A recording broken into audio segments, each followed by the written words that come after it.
네, 오늘 주실 말씀 봉독하겠습니다. 오늘 주실 말씀은 사도행전 13장 1절에서 3절 말씀이 되겠습니다. 제가 봉독하겠습니다. 안디옥 교회에 선지자들과 교사들이 있으니 곧 바나바와 니게르라 하는 시므온과 구레네 사람 루기오와 분봉왕 헤롯의 젖동생 마나엔과 및 사울이라. 주를 섬겨 금식할 때에 성령이 이르시되 내가 불러 시키는 일을 위하여 바나바와 사울을 따로 세우라 하시니 이에 금식하며 기도하고 두 사람에게 안수하여 보내니라. 아멘.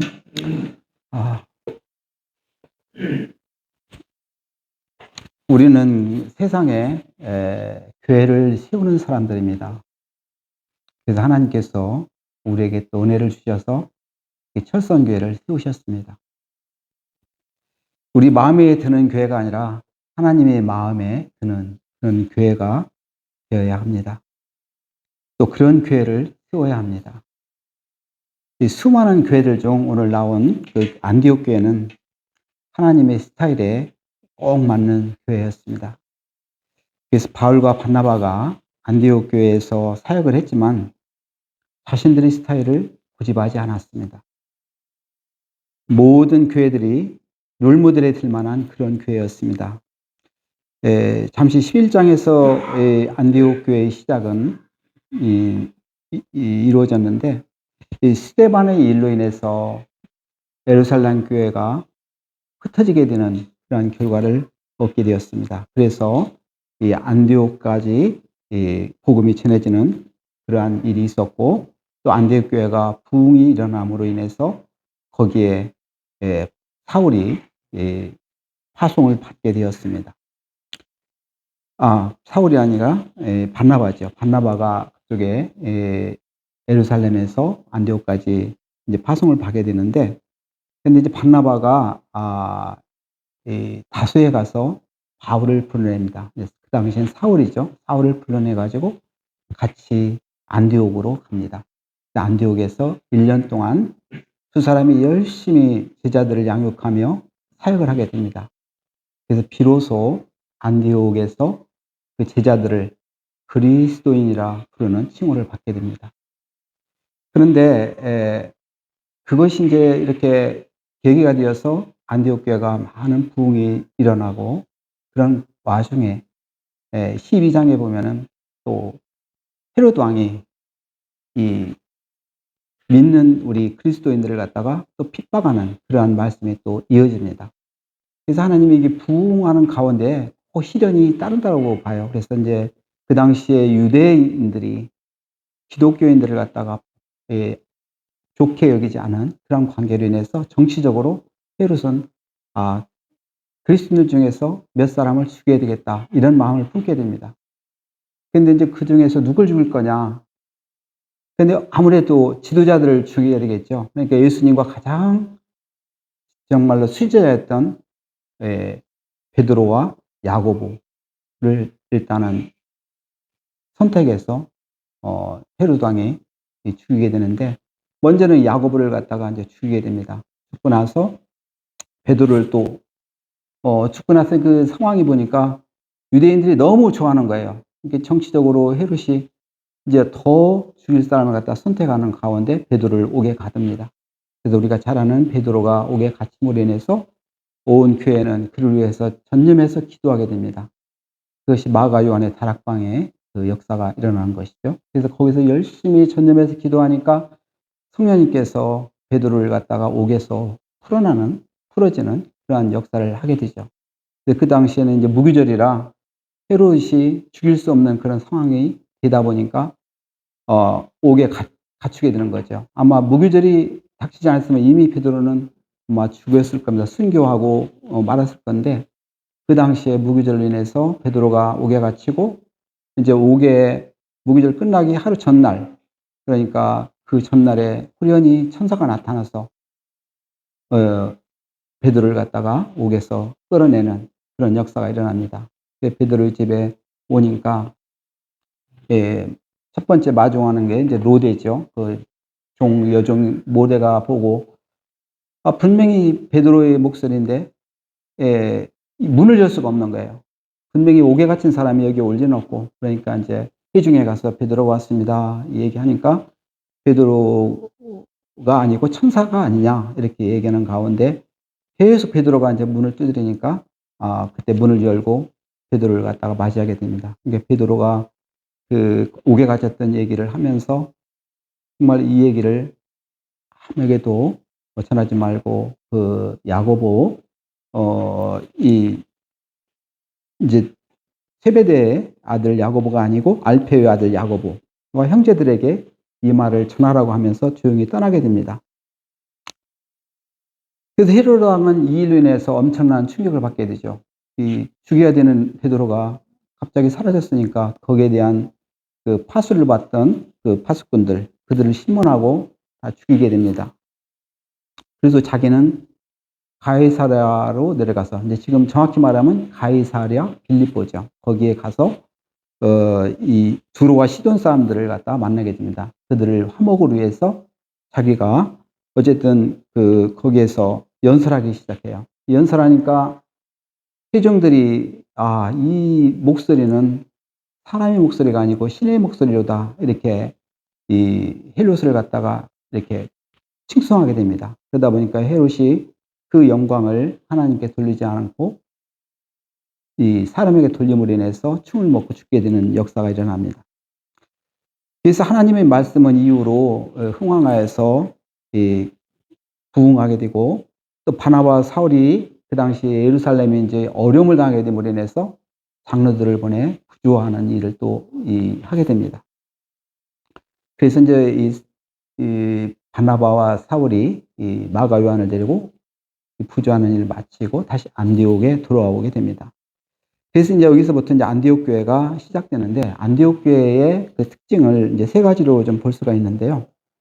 첫째는 헌신된 제자들이 많은 교회였습니다. 그래서 사도행전 13장 1절에 보면은 선지자들과 교사들 이렇게 나옵니다. 이 들이라는 걸 갖다가 우리가 보면은 이 복수로 이렇게 말씀해 주는 걸 볼 때 제자들이 많았음을 볼 수가 있는 것입니다. 그런 제자들이 많이 배출된 것은 굉장히 감사한 일이죠. 그들은 유입된 사람들이 아니라 자체적으로 훈련된 제자들을 말하는 것입니다. 그래서 예수님은 군중들의 마음을 빼앗기지 않고 정말로 12제자를 세우는데 예수님도 집중하셨습니다. 우리가 이제 후안 카를로스 오르티즈라는 목사님의 제자입니까라는 그 책이 있는데, 그 책 내용을 보면은 교인들은 많은데 훈련된 제자들이 없다는 것입니다. 제자는 주님과 교회를 위해서 희생하고 눈물과 헌신으로 봉사하는 사람들을 말하지만은 교인은 이런 것이 없습니다. 육신적인 것만 구하며 또 몰려다니는 그런 사람들입니다. 예수님께서 마지막 지상명령을 우리에게 주신 것이 있는데, 가서 제자 삼으라, 이런 말씀을 주셨는데, 가서 제자 삼으라고 했지 사람 수를 늘리라고 하는 것이 아닙니다. 근데 하나님이 내려놓으라고 하시면은 내려놓고 가라고 하시면은 가는 그러한 제자들이 많아야 합니다. 예루살렘 교회와 안디옥 교회의 그 차이점이 있는데, 예루살렘 교회는 교인들이 많았고 안디옥 교회는 잘 훈련된 제자들이 많았던 것입니다. 두 번째로 교인들 간에 차별이 없는 교회였습니다. 교인들의 신분과 아주 계층이 다양했습니다. 여기서 보면은 부자와 흑인, 또 북아프리카인, 왕족, 정통 유대인 등으로 이렇게 등장합니다. 그들은 그리스도 예수 안에서 다 하나가 되었습니다. 정말 하나 될 수 없는 그러한 조건이었죠. 보면 모든 신분과 계층을 칼날을 보면은 하나 될 수 없었지만은 그들은 그리스도 예수 안에서 하나가 되었던 모습을 볼 수가 있습니다. 그래서 안디옥 교회는 교인들 간에 차별이 없는 교회, 성령 안에서 하나가 된 교회였습니다. 참 건강한 교회였고 주님이 원하시는 아주 이상적인 교회였던 것입니다. 네, 세상에는 끼리끼리 문화가 존재합니다. 부자는 부자들끼리, 배운 사람은 배운 사람끼리, 또 높은 사람은 높은 사람끼리 끼리끼리 문화가 상대적인 박탈감과 또한 소외감을 주기도 합니다. 교회는 다양한 사람들이 모이는 곳입니다. 교인들 간의 사회적인 위치, 학벌, 부의 정도에 따라 어떤 차별이 있어서도 안 됩니다. 예수님은 대학을 못 나오셨습니다. 예수님의 제자들은 다 갈릴리 출신으로 아주 가난한 사람들이었습니다. 우리 철선교회도 건강한 교회가 되려면 차별을 용납하지 말아야 합니다. 철선교회라는 특수교회로 선후배 간에 서로 차별 없이 섬기고 봉사함으로 오고 싶은 교회, 머물고 싶은 교회가 되어야 합니다. 세 번째로 선교의 열정이 뜨거운 이 성령 충만한 교회였습니다. 사도행전 13장 2절에서 3절 말씀을 보면은 그들은 이 교회의 선교의 비전을 위해서 무엇을 했냐면은 금식하였습니다. 금식하면서 기도를 했던 모습을 볼 수가 있습니다. 그런데 금식 기도에 대한 성령님의 응답은 무엇이냐면은 바울과 바나바를 안수하여 선교사로 보내라고 하셨습니다. 사실 그대로 순종하기에는 너무나 부담스러운 그런 말씀이었습니다. 왜 그러냐면 두 사람은 안디옥 교회의 사역자였기 때문에 그렇습니다. 갑자기 한 교회의 담임과 부교육자를 선교사로 보내라 하면 그 교회는 어떻게 되겠습니까? 그런데 안디옥 교회는 주저하지 않고 순종했습니다. 부담스러운 응답을 주신 성령님도 대단하시지만 그대로 순종한 안디옥 교회도 참 대단한 교회였습니다. 비대한 예루살렘 교회가 강제로 흩어지는 것을 또 보았기 때문입니다. 우리 창세기 11장에서 바벨탑의 사건을 볼 수가 있는데 자기 이름을 위하여 높일 때 하나님께서는 그들의 이름을 높이지 못하게 하면서 흩어지는 모습을 볼 수가 있습니다. 강제로 흩어보내신 것이죠. 그래서 이 구약성거 바벨탑 사건과 또 신약성경에 이 강제로 흩어진 예루살렘 교회의 모습을 보면은 오늘날 우리 교회가 어떻게 해야 되는지를 또 알 수가 있는 것입니다. 교회는 주의 심장 가지고 열방을 향해서 나아가야 합니다. 이건 예로 우리 전주에 안디옥 교회라는 데가 있습니다. 똑같은 이름인데 40년 전에 이동희 원로 목사님이 세운 교회입니다. 그 보면은 깡통 이야기로 유명한 교회입니다. 크고 화려한 예배당을 지을 재정으로 그들은 그 깡통교회가 뭐냐면은 옛날 공군 막대에 쓰는 그 비행기 경락고입니다. 그래서 깡통을 반으로 잘라서 엎은 그런 교회를 리모델링해서 교회로 세웠는데 당연히 얼마나 여름에는 덥고 겨울에는 춥겠습니까? 단열이 안 됨으로 해서. 그렇지만 그 교회는 그 교회의 건축을 갖다가 하는 것보다는 이 선교사 파송과 구제하는 게 좋겠다. 그래서 그 선교사를 파송했는데 몇 명을 파송했냐면은 92개국에 531명 되는 선교사를 파송했습니다. 그래서 그 교회는 이 선교사를 파송하는 교회다 이렇게 소문이 나가지고 이 전주에 택시 운전하는 모든 기사들이 이 손님을 태워서 어디 교회가 좋습니까? 보면 다 깡통교회로 인도를 한다고 그래요. 그래서 하나 둘 입소문이 좋게 나므로 인해서 그 교회가 1명, 2명 모이기 시작해가지고 지금은 10,000명이 모였답니다. 그 10,000명 되는 교회로 성장해서 온전히 선교하는 교회로 이렇게 해동을 하였습니다. 근데 그 교회가 없는 것이 있어요. 뭐냐면 예산이 없어요. 그 당회장실도 없고 교회 버스가 없습니다. 그 텃세가 없습니다. 주보에 담임 목사와 장로들의 이름이 없습니다. 그리고 헌금한 성도들의 이름이 없습니다. 온전히 하나님만 믿고 하나님께 인정받는 교회가 되기 위해서 무단히 노력하는 교회가 아닌가 생각이 됩니다. 철선교회도 오늘로 신용산교회 온 지 벌써 2년이 되었습니다. 딱 2년이 됐는데 이 모양 저 모양으로 정말 축복해 주셔서 우리 선교회 회장님과 부회장님 또 권사님들이 기도를 통해서 이 교회가 오늘까지 이렇게 아름답게, 어떻게 보면 작은 교회지만은 온전히 저희 교회도 재정으로 보면은 이 전주 안디옥 교회 못지않게 선교하는 교회로 쓰임 받고 있습니다. 이 재정을 보면은 안디옥 교회는 보통 전체 재정의 약 60%에서 70%를 선교로 비용으로 쓰는데 저희 교회는 80%가 넘습니다. 그래서 우리가 참 이 안디옥 교회가 우리 교회의 모델이 되고 있구나, 이런 생각을 하면서 또 자부심도 갖게 됩니다.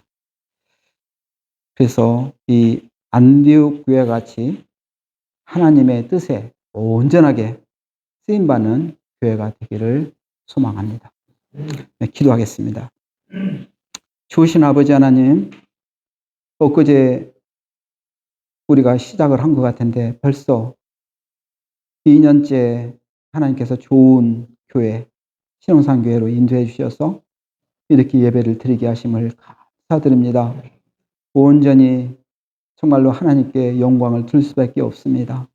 참 저희들이 안디옥교회처럼 양육과 훈련으로 제자들을 많이 세워가는 그런 교회가 될 수 있도록 인도하여 주시길 원합니다. 또한 교인들 간에 어떤 차별도 존재하지 않고 하나 되는 교회가 될 수 있도록 인도하여 주시옵소서. 하나님의 마음으로 선교 비전을 수행하고 세계 열방에 많은 선교사들을 파송하고 케어하고 도움을 줄 수 있는 그러한 교회로 세워지게 하여 주시옵소서. 감사드리며 살아계신 예수 그리스도 받들어 간절히 기도하옵나이다. 아멘.